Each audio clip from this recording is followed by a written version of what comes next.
الحمد لله رب العالمين. يا رب هب لنا من لدنك رحمة إنك أنت الوهاب، وأشهد أن لا إله إلا الله وحده لا شريك له، وأشهد أن محمدا عبده ورسوله. اللهم صل وسلم وبارك على محمد وعلى آله وأصحابه ومن تبعهم بإحسان إلى يوم الدين وسلم تسليما كثيرا. أما بعد، فيا عباد الله، أوصيكم وأوصي نفسي بتقوى الله. اتقوا الله فلقد فاز المتقون. واتقوا يوما ترجعون فيه إلى الله ثم توفى كل نفس ما كسبت وهم لا يظلمون. إخوة الإيمان، baada ya kumhimidi Mwenyezi Mungu Subhanahu wa Ta'ala na kumtakia rehema Mtume Muhammad sallallahu alaihi wasallam, tuko kwenye Ijumaa ya tarehe 25 ya mwezi wa kwanza 1444 kwa takwimu ya Hijria, sawia na tarehe 10 mwezi wa 7 2026 miladia. Kwenye maudhui ya khutba yetu ya leo ni nani mkweli katika umma huu? Nani mkweli katika umma huu? Umma upi? Umma gani? Hakuna umma ulobaki na sisi baada ya umma uliopita, wala viongozi waliopita kwa umma uliopita, hakuna aliyebaki na sisi, wala hakuna umma utakaokuja baada ya huu umma wetu. Huu ndio umma wa mwisho, bali hakuna kiongozi wa umma utakaokuja baada ya kiongozi wa umma huu. Bila shaka si umma mwingine, ni ummata Muhammad sallallahu alaihi wasallam. Ni sisi ambao hakuna umma baada ya sisi. Umma huu umekuwa ni umma bora kwa mujibu wa Qur'ani tukufu. Ni umma bora kwa sababu iliyotajwa katika Qur'ani tukufu, lakini utumwa mbora kwa watu na walotumiwa mbora wasiwe bora. Wa idha sakhara al-ilahu unasan li sa'idin fa innahum su'ada. Mwenyezi Mungu akimtuma mtukufu kwa watu, na wale watu huwa watukufu. Kwa hivyo tumekuwa umma mtukufu kwa sababu ya kutumwa mtukufu kwetu. Bali Qur'ani tukufu inasema kuntum khaira ummatin ukhrijat linnas, mumekuwa umma bora mulotolewa kwa watu. Kwa hivyo twastahiki kubaki ni umma bora kwa kuwa tuna kiongozi bora, tuliletewa kiongozi bora kwa kitabu bora chenye miongozo bora, ramani bora isiyoteteka katika safari ya maisha ya mwanadamu. Twastahiki sisi kubaki na ubora huu kwenye pande zote.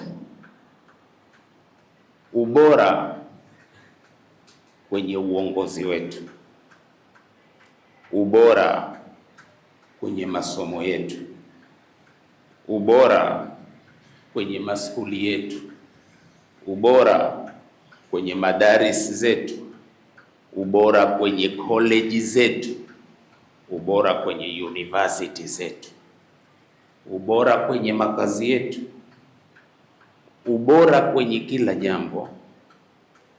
Tusiende pahala popote ubora usithubutu kwa tunaoyafanya.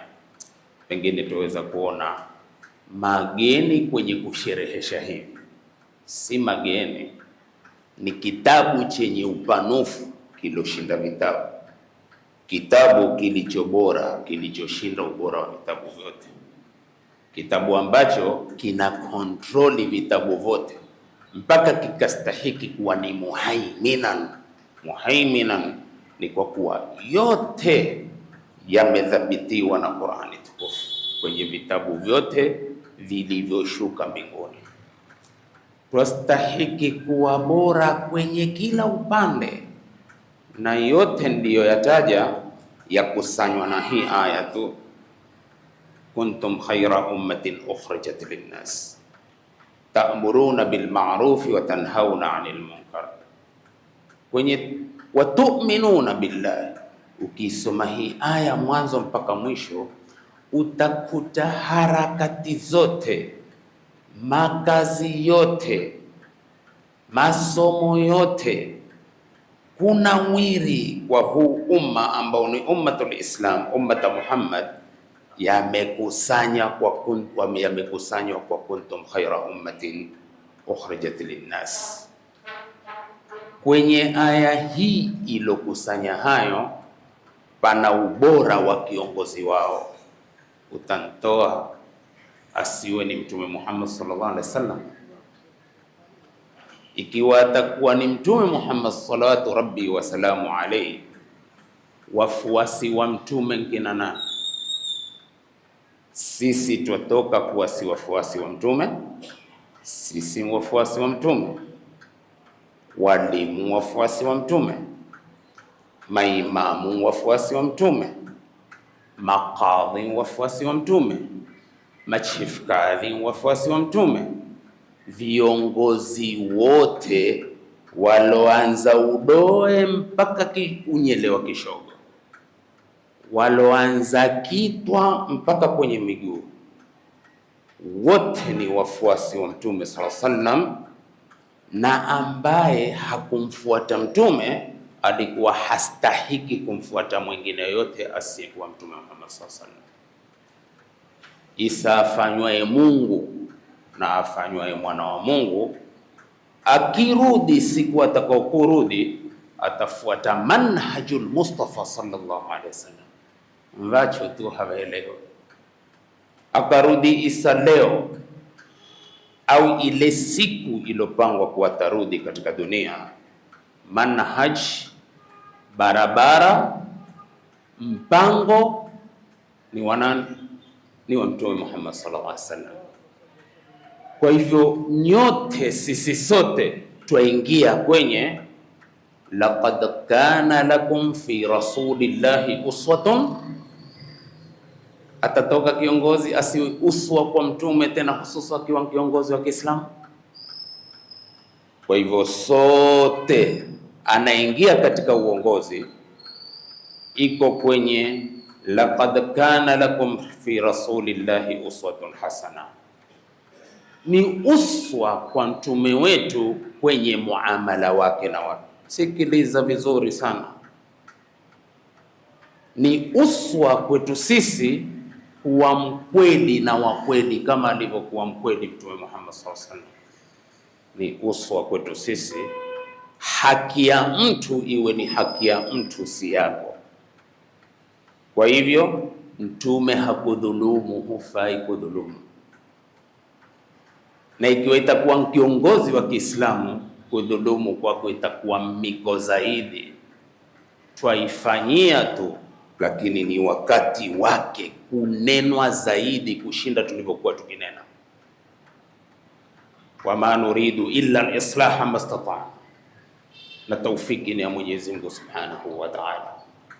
Ikiwa Mtume hakudhulumu, si haki kiongozi wa Kiislamu kuwa dhalimu. Mtume alikuwa na Baitul Mal. Baitul Mal hakuchocha kitu chochote juu ya shida ambao alikuwa akizipata za kimaisha, hakuchukua wala hakuruhusika mtu yoyote kupeleka mkono kwenye haki za Waislamu wasiojiweza. Kiko wapi kielelezo? Kiko wapi kiigizo? Kiko wapi kuiga? Kuko wapi kutaba kikwetu kwa mtu akiwa kiongozi wa Islam? Mizania ya kumpeleka mtu kwenye uongozi akiwa ni Muislamu ni ausome uongozi wa kiongozi wake. Kiongozi wa Kiislamu katika maneno yake alikuwa akisema hivi: inna raida la yakdhibu ahlahu, kiongozi hadanganyi watu wake. Ni maneno yatoka kwenye kinywa cha Mtume sallallahu. Hakika kiongozi hadanganyi watu wake. Si haki kwa kiongozi yoyote, hata kama ni mzee wa njaa wa Kiislamu, kuwa mdanganyifu kwa umma. Nikikupigia mzee wa njaa wa Kiislamu hafai kuwa mdanganyifu. Zile ranki zikipanda panda mpaka zikenda mwisho, na ikiwa Muislamu tuzungumzeni Uislamu utakiwavyo kuizungumza, na yalenge mambo bora ya Uislamu kwenda kunyosha upotofu na uharibifu tufanyao kinyume na Uislamu. Ndugu zangu katika imani, Mtume Muhammad sallallahu alaihi wasallam alikuwa mkweli sana. Ni haki kwa kila kiongozi wa Kiislamu, bali hata kiongozi asiyekuwa Muislamu awe mkweli, lakini hapa kwa Muislamu itakuwa mimbabi aula, ni aula zaidi kuwa mkweli. Ndipo kukawa kuna msemo wasema, sikizeni vizuri sana, tutaachana mikono karibu, kila mtu atakufa kwa sababu yake na kwa njia yake. Haqqun ala al-amiri an yakuna sadiqan, ni haki kwa kiongozi awe mkweli, lakini ukweli hamna. Uongo ndio ulotawala kwa wengi katika viongozi, tena hususa katika viongozi wetu wa Kiislamu. Haqqun ala al-amiri an yakuna sadiqan. Vipi ni haki kwa amiri, kwa kiongozi awe mkweli? Hiya qaidatun akhlaqiyatun, hii kaida ya kiakhlaq, ni kaida ya kimisingi, ni tabia ya kimisingi. Isitoshe, wasiyasiyatun ariqatun, bali ni sera ya muda mrefu.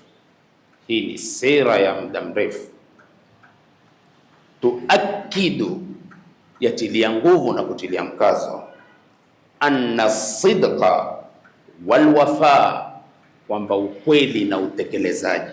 Mtu kuwa mkweli na mtu awe ni mtekelezaji wa mambo, ukweli wake wampelekea kutekeleza mambo. Isitoshe, sitaki litoke kwangu langu bila maandiko, isipokuwa liwe langu katika kufanya tarjama ya maandiko. Ukweli, walwafaa biluhudi, utekelezaji wa ahadi, min ahami rakaisil qiyadati rashida, ni katika nguzo muhimu za uongozi mzuri. Ukweli, utekelezaji wa ahadi ni katika nguzo muhimu sana mzuri za uongozi. Kwa hivyo kiongozi ni lazima avae nguo ya ukweli. Ukweli utoe kwenye kutekeleza ahadi. Kila ahadi uliyoitoa uitekeleze kwa taufiki na kumuomba uwezo Mungu alokuwezesha kufikia kwa uongozi uliotaka kwa kila ndia uliotumia. Kwa hiyo kiongozi ni awe mkweli, kiongozi awe ni mtu wa kutekeleza ahadi. Lakini finally, maimamu viongozi wengi wao waongo, mahatibu viongozi wengi wetu ni waongo, na pengine naweza nikaweko ndani au vipi hapo. Sindano zikija zindunge yoyote, ndio kwa sijali kwa hapo. Zikija zatakikana ni ukweli au takao Mungu na unirudi mimi njirekebishi. Viongozi ukweli hakuna, wengi wao utekelezaji ahadi hakuna, na siku zote uongo huleta natija gani? Sharia yetu na fikhi yetu itueleze mambo. Kiongozi kuwa mkweli, mwangalie huu Alfelsuf wa Kitadiani alolukuliwa na vitabu vyetu, mwana falsafa wa Tadiani. Sikiza na mnukuu: innal hakima, hakika kiongozi, kad yahtaju ila tahalli bi ba'd alfadail, kwenda akahitajia kujipamba na mambo bora, bima fi dhalika, kwa yaliyomo kwenye hao mambo bora, as-sidqul mutlaq, ni ukweli kabisa. Kiongozi atakaye kweli kabisa. Ukweli wa kiongozi utampelekea kwenye kumfaulisha kwenye mambo mengi. Hakuna jambo kama kuaminiwa na hakuna jambo kama kusadikiwa. Mtu akikuamini ni hiba kubwa sana na neema ya Mungu aliyokupa, kunena ukaaminiwa na maneno yako yawe ni ya ukweli.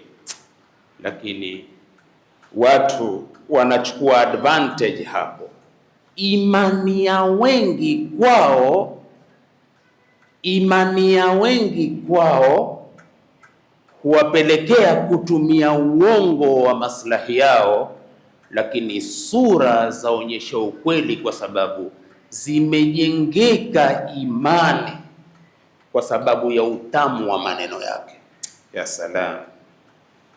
Qur'ani tukufu inatuhadithia, maana Qur'ani tukufu ni al-awamiru, an-nawahi, al-ahkam, al-amthal, al-qasas, na zote hizi hutupa sisi dira ya safari ya future yetu. Ikiwa kwa makafiri wamefuata dira ya manahaji yetu, wangato yamini wamefika walipofika, ambapo hatukufika sisi, na tuna matumizi mengi tunayotumia kutoka kwao kuliko wao kutumia haya kutoka kwetu. Nani mstahiki wa haya aliyoandaliwa na Rabbus samawati wal ardh? Ni Muislamu. Lakini Muislamu ameyata izi yake, ndio amekuwa kusurufiwa na maneno yakiaminika akiwa ni ukweli utanali, lakini huja ukaaminika, lakini kuna mambo fiche anaoyajua ni Mwenyezi Mungu Subhanahu wa Ta'ala. Usiniache, safiri nami. Ikhwatu Yusuf walipoenda kwa Yaqub hawakutoa taswira wayataka. Angalia Qur'an, kama wangeileta ile picha ya mambo wanaoyataka, wasingelifaulu kwa walioyapanga. Mpango wao ni kumwangamiza ndugu yao Yusuf, wantoe kwenye uso wa baba, kwa fikra jengeka mbovu ya kuwa kwa kuwa hamuoni tena, huenda likageuka pendo likawa ni kwetu, maanake walikuwa wametukua Yusuf apendwa zaidi na baba kuliko sisi. Ikapangwa njama za kuangamizwa Yusuf. Njama zilifika vipi? Ya bana, baba yetu, malaka la ta'manna ala Yusuf, kwa nini hutuamini sisi kuhusu ndugu yetu Yusuf? Wa inna lahu lanasihuna, sisi twanasihi. Arsilhu maana ghadan, narta wa yal'ab, muate andamane nasi kesho kwenda matungani huko, atajipumzisha na atastarehe. Wa inna lahu lahafidhuna, sisi tutakuwa tumemdhabiti kwa kumlinda na kumhifadhi.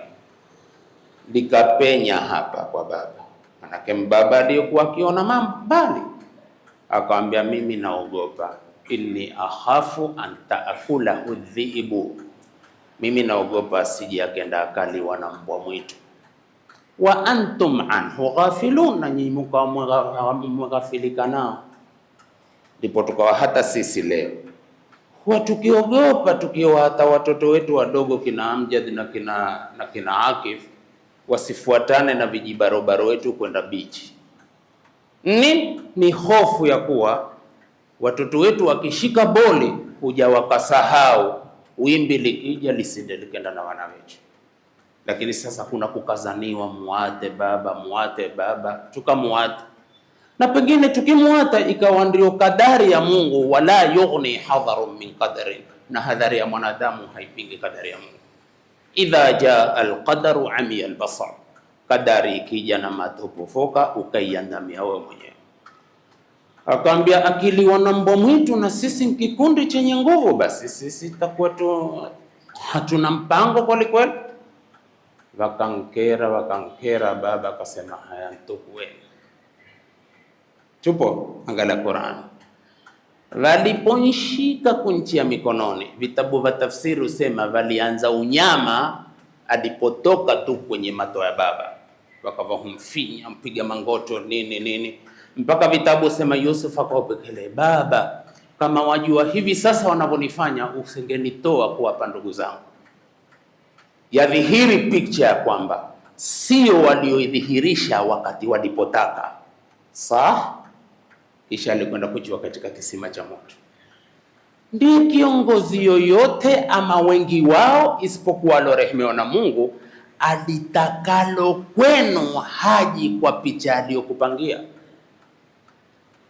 Picha ili awin apache alitakalo, akisha kupata aliyokupangia siri aliyoidhabiti haidhihiri wakati ambapo anakuchongoza kukutaka. Ni kitabu cha miujiza ama si kitabu cha miujiza? Kwa hivyo akutakae haji kwa picha mbovu alionayo, kama walivyokwenda kwa Yakub picha mzuri, kumbe enda kuchoswa kwenye shimo refu porini huko. Hapo hutosha kwa kulli man kana lahu qalbun au alqa as-sam'a wa huwa shahid. Tayeb, huyu asema innal hakima, hakika kiongozi, kayahtaju ila tahalli bi ba'd al-fadha'il, huhitajia kujipamba na baadhi ya mambo bora. Miongoni mwa mambo bora as-sidqul mutlaq, ni ukweli kabisa. Kiongozi awe mkweli kabisa. Tayeb, yaqulu fuqahauna, fuqaha wetu wasemaje? Na nukuu, sitaki mkitoka mseme nataka mkitoka mseme do kweli. Tuna kitabu ambacho cha uhakika chatoka kwa Mungu, tanzilu min hakimin hamid, la yatihi albatilu min baini yadayhi wa min khalfihi. Imezungumza kama tuko wakati tulionao kwa siasa hizi mbovu chafu, mazuri ni nadira, na wanavyuoni usul sema wanadiru kal ma'dumi, kitu ambacho nadira kutokea kama ambacho hakiko kabisa. Madha yaqulu fuqahauna, mafuqaha wetu wasemaje? Nukuu, tuakidul adyana, hutilia mkazo dini. Tulipokuwa tukitafsiriwa na walimu wetu wazee, Mwenyezi Mungu awarehemu, waliotufanya sasa tuweze kusema hivi tunavyosema, usiwanyime Mungu athari zao njema walizoziacha kwa kutusomesha kwao. Walikuwa wakipicha kuja tuakidu, au kitu ni muakada, kusema kimekokotezwa sana. Kukokotezwa sana ni kwa kuwa kimedhabitiwa na kuchiliwa nguvu sana. Kwa hivyo fuqaha sema dini zote walqiyamul mujtamaiya, na maadili ya kijamii, anna al-amala saliha, ni kwa kuwa amali njema, la yatahaqqaqu, haihakikiki, amali njema haiwi na uhakika, illa bitariqi salihi, isipokuwa kwa barabara njema, barabara ya sawa. Barabara njema ya sawa ndiyo ambayo yatakukufikisha kwenye mambo mazuri mema. Intabih, misdaqan lilqaidati shar'iyya, kwa kusadikisha kaida ya kisharia. Tulikuwa tukasomesha watoto wetu hapa huu upande huu, kaida za kisharia kama watazikumbuka kumbuka. Twasadikisha misingi ya sharia allati tanusu, misingi ambao inaleta nasi ala anna alwasaila laha ahkamul maqasid, nyasila, barabara za kukupeleka kwenye jambo hupewa hukumu ya jambo. Sikiliza vizuri mbaba, barabara za kukupeleka kwenye jambo hupewa hukumu ya jambo. Hivi barabara zote za kukufikisha kwenye mema, zile barabara huandikiwa mema, na barabara zote za kukufikisha kwenye uovu, zile barabara hupewa hukumu ya uovu. Ndio hii kaida, alwasailu laha ahkamul maqasid, nyasila, barabara hupewa hukumu ya lile lengo lilolenga. Barabara, nataka kwenda kulala na mrembo usiku, kufumba kijito chako, sizi zako hizi, hujambo zako, mpaka salamu yako, assalamu alaikum wa rahmatullahi wa barakatuh. Wallahi, na niko tayari kurekebishwa na yoyote. Salamu si njema, lakini ukantolea mrembo, lengo lako nyasila, ili kumvuta aingie, kisha nifikie kwenye matakwa yako. Salamu hiyo ni ya haramu, na ukiitoa pata dhambi. Kwa hii kaida ya kisharia ndio ikawa na umuhimu sisi watoto wa Kiislamu tuusome Uislamu wetu, hususa kwenye kipindi hiki ambao mambo shaghala baghla. Urongo ni ukweli, hufanya ukweli, ukweli hufanya urongo. Ukweli ni muongo, muongo ni ukweli. Haini ni muaminifu, muaminifu zama zetu ndiye haini. Mafhumu? Mwizi ndiye anayefanya kazi ya halali, mwenye kufanya kazi ya halali ndiye mwizi huu wakati. Na wazungumzao ni Ar-Ruwaybidha. Ruwaybidha chembelecho Ahmad Muhammad Msallam, Mungu amrehemu. Ar-Rawabidha wazungumzao kwenye wakati nzinyangarika, zinyangarika, nzijichujichu, hazina kusi, hazina kaskazi, hazina mbee, hazina nyuma, ndio viongozi wa kuongoza umma. Kutachengea ama kutaharibika. Sikiliza vizuri sana. Sasa hii nasi, naam, ndio alghayatu fil islami tubarriru alwasila, lengo katika Uislamu, malengo, matokeo katika Uislamu huhalalisha njia.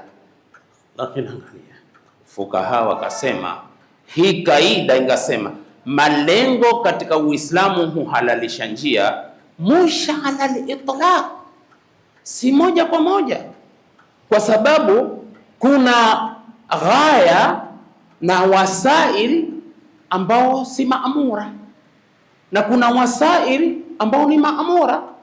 Na siku zote kaida inasema wasailul ma'murati ma'muran biha bihadhihi alwasail, wa wasailul manhiyati manhiyatun anha. Nyasila za kukupeleka kwenye maovu hupewa hukumu ya uovu, na nyasila za kukupeleka kwenye mambo mema hukupa mambo mema. Washari'u, na Mungu aliweka sharia, idha naha amran, akikataza jambo, sadda turuqa, huja kaziba barabara zote, almufdhiya, barabara za kukupeleka kwenye lile jambo. Ni mambo yako wazi katika vitabu vyetu vya sharia. Sasa sikiliza hapa, asema alghayatu fil islam, lengo katika Uislamu, tubarriru alwasila, huhalalisha malengo, wala budda lilghaya, na hapana budi kwa lile lengo, asharifati, lengo zuri, min alwasilati nadhifa, ipate barabara nzuri za kukufikisha kwenye lengo. Limadha? fa inna Allaha tayyibun la yaqbalu illa tayyiba, Mungu ni nzuri, hapendi isipokuwa mazuri. Wa sharru, na shari, laysa wasilatan ila khairi, si barabara kukupeleka kwenye khairi. Huwezi kunambia atamvadanganye watu misikitini, niwaambie kuwa hakuna wasiwasi, nipeni kura, mpigieni kampeni, kipata tajenga misikiti. Huu msikiti wenu sasa umekuwa hautoshi, na maghorofa hauko nyuma ni hao unaoyaona, na yakijaliwa Waislamu wa kheri, Mungu awachie Waislamu wa kheri, wasichochomoe roho zetu, msikiti utajaa zaidi. Basi wasema mkinipa kura nitawaporomosea yote, na kumbe ive ni uongo. Kufikia kwenye kheri, msitumbue misingi ya uongo. Ndiyo dini yetu kabisa. Fikia kwenye kheri kwa kupanga barabara za kheri. Mungu wa kheri achie kheri, ufikie kwenye kheri, muishi kwa kheri mpaka muondoke katika dunia hii. Tayib, shairi asemaje? Innal karima idha ma kana dha kadhibin, hakika nkarimu, mtu mzuri, lakini akiwa na uongo. Hatunao wazuri lakini waongo. Ukisema usintafute nzuri, nani? Muislamu ni muovu ama si nzuri? Ni nzuri ama ni muovu? Wepesi utasema kwamba kwa ni nzuri. Wasemaje maovu yafanywa na Waislamu? Ni Waislamu baadhi yao wajua kukopa tu, hawalipi. Kutolipa deni ya nchi ni uzuri. Na ukimwangalia mtu sijda hapa kana tayaroli au lori, isijida hilo ndo kila sijida kule ipaku, hapa ni ipaku la uchamungu. Kuna mapaku mengine si uchamungu, ni mapaku wa kuisugua makandani na kwenye mazulia. Ukisugua ipaku litatoka tu, lakini alama ile simahum fi ujuhi min athari sujud, si ya kuikura kwa makemikali, wala si wa kusujudu ukahisugua. Hutoka lenyewe nuru ile ya ibada yako iliyokubaliwa na Mwenyezi Mungu, ntwasi yale akaocha. Tumefahamiana? Wangapi hawalipi minyangarika mijidhi kweli kweli. Watu wana madeni yao, wataka wewe watoe wakakidhi haja zao. Wewe kwa hula huna, hutembea ungia misikitini uswali na hunuka deni. Ni uovu wema. Nataka hiyo khutba isimwache yote mpaka mimi. Manake katika jumla walioharibu mambo ni wengi wetu katika Waislamu. Innal karima idha ma kana da kadhibin, mtukufu akiva muongo, shana atakarruma minhu dhalika alkadhibu, uje ikachefua ule uongo wake, ukachafua huu karimu wake. Uzuri wako wote huondoka wewe kwa sababu ya uovu wako. Safi hapo jamani, lete maneno. As-sidqu afdalu shay'in anta fa'iluhu, ukweli ndiyo kitu kizuri sana wewe ukikifanya. Kuwa mkweli kwa lolote, utakuwa huru. Lakini ikiwa wataka kuwa mtumwa, kuwa muongo, wataka kumwata mke wako, umepata zile sababu, sema nimemwata sababu kadhaa. Sio mbona umemwata, amemwata tu ndo zako, umemwata tu. Mtu muata mtu tu. Waja'alna inna ja'alna, ile aya katika sura al-Qaf, kila kitu sisi tumekiwekea sababu. Acha mmemwata tu. Waja'alna likulli shay'in sababa ala kulli hal. Sili kitu fulani, sili tu, huli tu, tuambie huli tu. Mbona mwachache? Ukisikia kwa sababu sili biriani, mbona mwachache? Venye sukari wakenda kwenye lima siku huponda, huli tu. Hakuna lisilokuwa na sababu. Chembele chukitendi Mungu amrahamu, nena peje umpeo. siku zote mkarimu akiwa muongo, mkarimu akiwa muongo, uongo wake huharibu ule ukweli wake. As-sidqu afdalu shay'in anta fa'ilu, ukweli ndio kitu kizuri bora wewe ukikifanya. La shay'un kasidqi wala la fakhrun wala hasab, hakuna kitu kama ukweli, wala hapana fahari wala hapana sharafa kama mtu na ukweli. Nena ukweli. Mimi hapa kimathalan, siku ambao nitaamua na sina uamuzi huo biidhnillah, kusema sasa sitaki tena mimbari ya Bakarani, nitawaambia sitaki tena kupanda hotuba ya Bakarani, sababu kadha, sababu kadha. Huu ndio ukweli, ndio wanaume, ndio uungwana. Lolote ambalo wataka kulifanya, changuliza ukweli. Mkweli uko huru, muongo ni nchwana nchumwa. Manake ukinidanganya kisha utanikimbia. Safi jamani? Ukinidanganya utanikimbia, na siku za Mungu tutaonana. Tutaonana msikitini wakati mwingine, au tutaweza kupambana kwenye kefu. Waagiza chai ya ngamia na agiza cha ngamia, kinywa kito wewe. Kaambia vipi my friend? Mbona unipange tena, ndipo tusifaulu. Ndio leo tukawa tunatafuta nani mkweli katika umma huu. Kala Umar, namaliza khutba. Umar radhiallahu anhu asema, sikiliza vizuri sana, zikiwekwa wazi hili juya kwetu lichayua kushika paka ntimbi, ndio dini. Dini Qur'ani ikizungumzwa itamuhusu kila mtu. Sasa ukihusika sema na mimi nimo, kikwetu jirekebishe, ndio mujtama utachengea. Umar asema li an yadhani sidqu, iwapo kweli utanipotea mimi, sikia maneno, wakalla ma yafal, na ni uchache kutokea hilo, lakini ikiwa utanipotea ukweli, ahabbu ilayya, itakuwa inapendeza zaidi kwangu, min an yarfa'ani alkadhibu, kuliko kuinuliwa daraja na uongo. Wakalla ma yafana, na hilo ni chache, halitokei sana. Mpaka kufikia kusema hivyo ni kwa kuwa dhabiti ukweli utanali katika safari ya dunia yako. Ndio Al-Mawardi ana kitabu kinaitwa Ahkamu Sultania, mambo ya kitawala nayo. Kwa hivyo ikiwa wasoma vitabu vya kitawala, twasoma vitabu vya kitawala na viongozi kwa namna yote, Ahkamu Sultania. Si dhambi nikisema hivyo, nazipitia vizuri sana, na wakati tulionao ni haki akuvipitia vizuri, kwa sababu ieleweke uongozi kwa manhaji yetu utakuwa vipi, venye kuongozwa watakiwa vipi. Hilo la ukweli.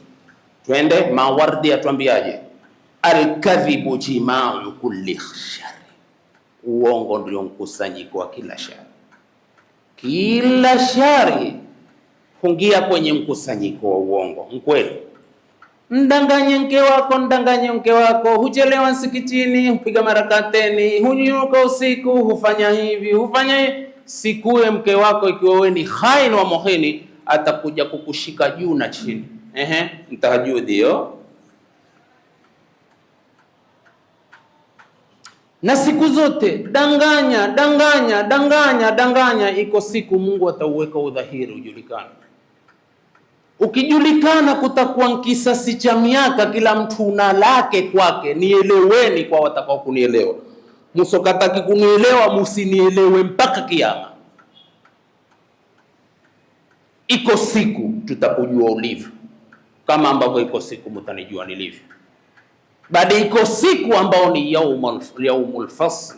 Hadha yaumul fasl jama'nakum wal awwalin fa in kana lakum kaydun fakidun. Na iko siku sema yauma tubla sarair, siku siri zitatwa wazi. Utanijua, nitakujua, tena nitakujua tulivyokuwa huko tulipo, na utanijua tulivyokuwa tulipo. No problem, hakuna wasiwasi shekhe, iko siku yako mapambano. Lakini sikiliza maandiko yanavyosema. Haya niache mimi kuona andiko hata kama nzito namna gani kulirusha. tufe hatuna lawama biidhnillahi karim, na nyinyi pia mufe musiwe na lawama kwa Mungu wenu, atujumuishe pamoja katika jannatul firdaus kwa sababu ya ukweli, kwa sababu mkweli jaza yake ni hii.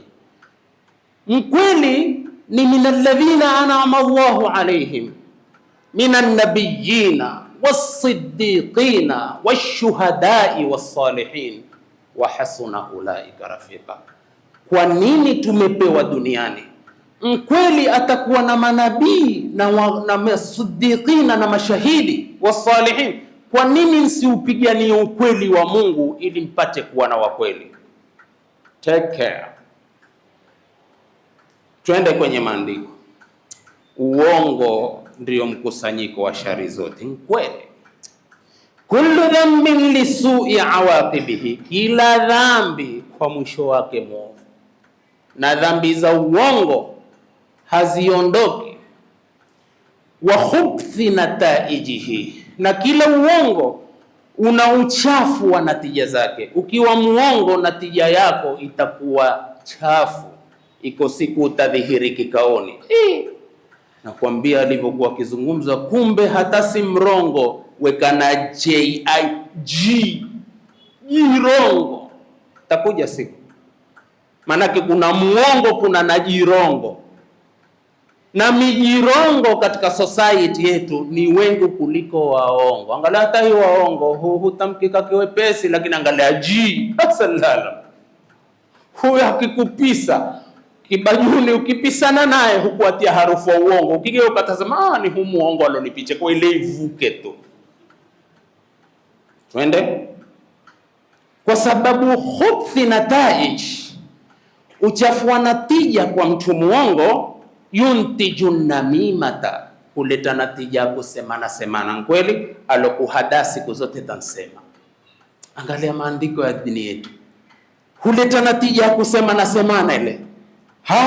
Wanamimatu, na kusemana semana, tuntijul baghdha, huleta bughdha.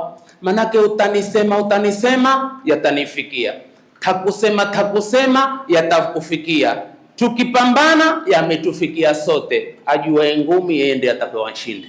Bughdha imama si bughdha kwa sababu ya uongo. Twende, wal baghdha'u, na bughdha taulu ila al-adawati, huleta uadui. Kweli, angalia bughdha kwa wale ambao hatupendani, tukitazamana tu mtu atanipa sura imitamona huu hanipendi, angatekateka. Manake asiyokupenda hata kiteko chake cha ubaranganya. Au vipi hapo? Mtu ambaye hakupenda, wallahi tumesoma na nyinyi mmesoma, asokupenda kuteka kwake pia ni ubaranganya. Huwa huteka hukuondosha wewe njiani, lakini nami takuteka kiteko cha ubaranganya kwa sababu hatupendani. Imekuja kwa natija ya uongo.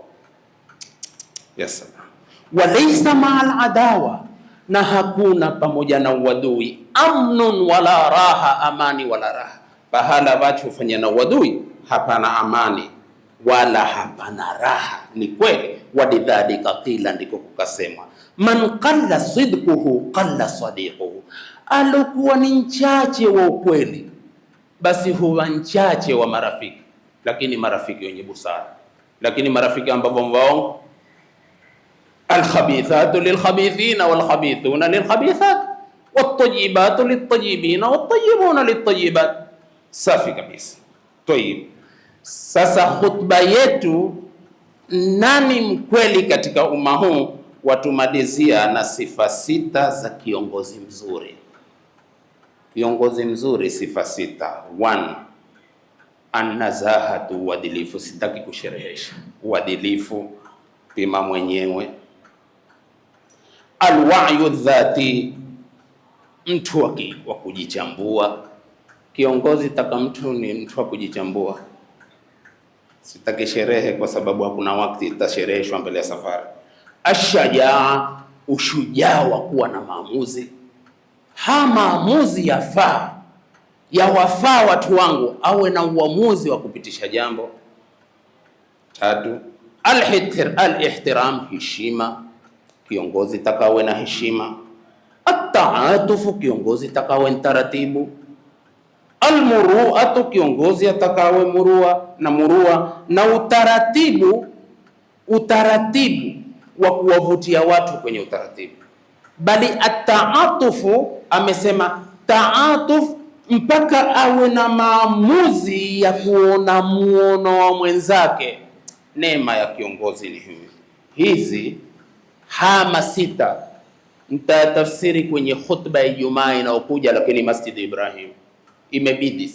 Masjid Ibrahim nitaimaliza hii khutba, lakini nikitoka kule nitarudi kwetu tena. Mwisho, huyo kiongozi ambaye ni mkweli katika umma huu, na tafsiri mashairi tu, lakini wewe njue nani. Muhammadun ashraful a'rabi wal ajami, Muhammadi huyo mtukufu zaidi wa Waarabu na Waajemi, Waarabu piwa na Wabedui majangwani. Ashrafuhum Muhammadun sallallahu alayhi wasallam. Muhammadun khairu man yamshi ala qadamin, Muhammadin bora wa wanaotembea kwa miguu miwili. Muhammadun basitul ma'rufi jami'atan, Muhammad ambaye agawa wema kwa wingi. Ni kweli Muhammad alikuwa akigawa mema kwa wengi sana. Muhammadun sahibul ihsani wal karami, Muhammad ambaye ni mtu wa ihsani na mtu mkarimu wa kukarimu watu. Sisi hatuna ukarimu, mtu akawa hana ukarimu hata wakula yeye mwenyewe. Basi siwe karimu kwetu, kuwa mkarimu wa wewe mwenyewe. Hapa mmesoma kitu. Mbali ya kuwa ni uzuri wema, sikuahidi kutembeleana, lakini ni kweli ndivyo itakiwavo. Lakini ndivyo baadhi yetu ukawaona kila nyumba wengi hapo geji hindirani maini hava mbela mvaleva chwambavo hata chaiye idhiva kwa itilai kwao. Haifai kuwa hivyo, mutaona ajabu. Ni hutuba hii.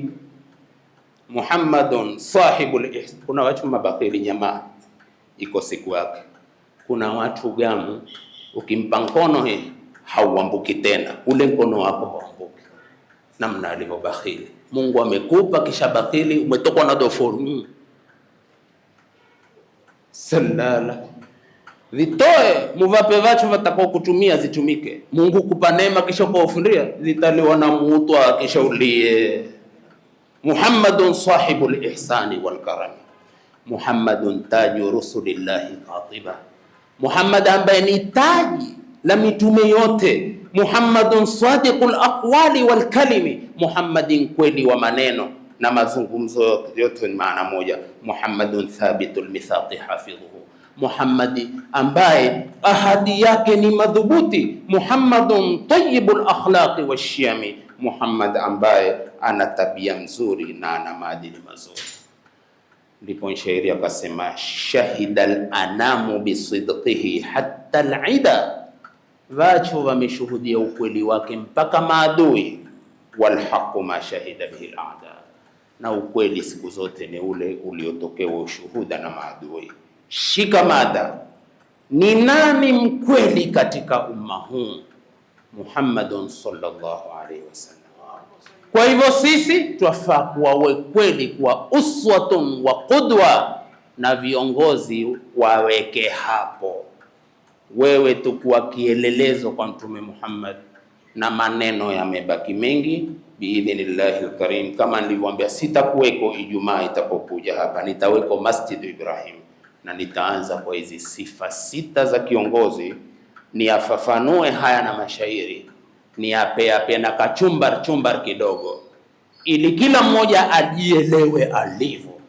Mungu atupe misimamo thabiti mpaka tuondoke katika dunia hii, tuondoke kwa hatima njema, na tuondoke kwa husnul khatima, na tutangamanishe na wema fi jannatil firdausil ala, kama kulna sabiqan ma'an nabiyina was-siddiqina wash-shuhada'i was-salihin wa hasuna ulaika rafiqa.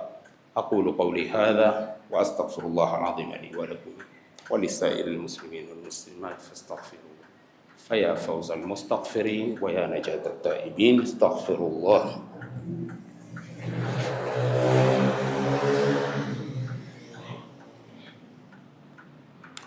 الحمد لله رب العالمين، أشهد أن لا إله إلا الله ولي الصالحين، أشهد أن محمدا عبده ورسوله خير الخلق أجمعين. كونوا عباد الله إخوانا واعتصموا بحبل الله جميعا ولا تفرقوا، واعلموا أن الله ينادي عباده المؤمنين فيقول يا أيها الذين آمنوا اتقوا الله حق تقاته ولا تموتن إلا وأنتم مسلمون، ويقول يا أيها الذين آمنوا اتقوا الله وقولوا قولا سديدا يصلح لكم أعمالكم ويغفر لكم ذنوبكم ومن يطع الله ورسوله فقد فاز فوزا عظيما. ويقول مخبرا وآمرا إن الله وملائكته يصلون على النبي يا أيها الذين آمنوا صلوا عليه وسلموا تسليما. اللهم صل على محمد وعلى آل محمد كما صليت على إبراهيم وعلى آل إبراهيم، وبارك على محمد وعلى آل محمد كما باركت على إبراهيم وعلى آل إبراهيم إنك حميد مجيد. ربنا تقبل منا إنك أنت السميع العليم وتب علينا إنك أنت التواب الرحيم. ربنا ظلمنا أنفسنا وإن لم تغفر لنا وترحمنا لنكونن من الخاسرين. ربنا اغفر لنا ولإخواننا الذين سبقونا بالإيمان ولا تجعل في قلوبنا غلا للذين آمنوا ربنا إنك رؤوف رحيم.